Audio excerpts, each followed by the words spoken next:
साहेबांशी बोललो. हा आयुक्त तिकडे आहेत, ते रेस्क्यू ऑपरेशन चालू आहे ना तिकडं, ते ढिगारा पडलाय. हो हो हो साहेब. तर ते म्हणाले ते चौकशी करू. मी बोललो चौकशी करा, त्याच्या कोण आहेत दोषी त्यांना सस्पेंड करून टाका, हा सगळं कारवाई करून टाका.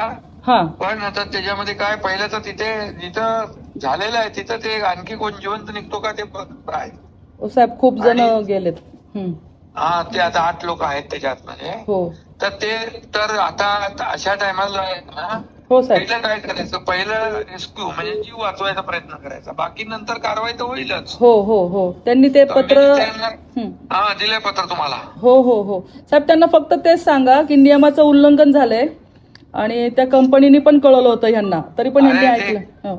नाही नाही, जे कोणी दोषी असतील त्यांना कोणाला सोडणार नाही, माणसं आहेत ना तिथं. हो साहेब हो साहेब.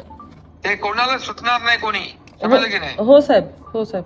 हा, तर तुम्ही ते पत्र घ्या आणि आता ते उलट तिथं आपल्याला काय त्यांना सहकार्य करता येईल ते करा. ते स्पॉटला आहे. ओके. हो हो साहेब हो साहेब. आणि त्यात कोणी सुटणार नाही, मी पर्सनली लक्ष देतो त्याच्यावर. हो साहेब हो साहेब. हो ठीक आहे. हो साहेब. जय महाराष्ट्र. जय महाराष्ट्र.